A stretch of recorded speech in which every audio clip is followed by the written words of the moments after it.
এটা কথা সঁচা, বিচৰা সময়বোৰত যাক বিনা স্বাৰ্থত কাষত বিচাৰি পোৱা যায় সেই মানুহবোৰে আপোন মানুহ, আৰু বিচৰা সময়বোৰত যিয়ে অজুহাত দেখুৱাই আঁতৰি ফুৰে সেই মানুহ কেতিয়াও আপোন হ'ব নোৱাৰে। কিন্তু ৰাগক মই যেতিয়াই বিচাৰোঁ তেতিয়াই তাক কাষত বিচাৰি পাওঁ, অজুহাত অবিহনে।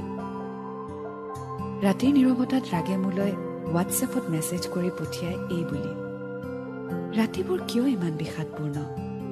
হঠাৎ মনৰ কোষবোৰ মৰহি পৰে।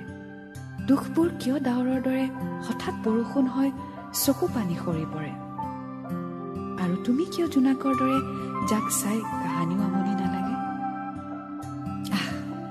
ভাল লগা তাৰ এই শব্দবোৰ, আৰু তাৰ এই শব্দৰ চাত জিৰাই ময়ো লিখি পঠিয়ালো তালৈ। বিচাৰি পালো ঠিকনা, আপোন আৰু ভাল লগা। হাঁহিৰে লিখিম তোমাৰ আৰু মোৰ গাথা, কোনেও নুশুনে, কোনেও নেদেখে। হাচনাহানাৰ দেশত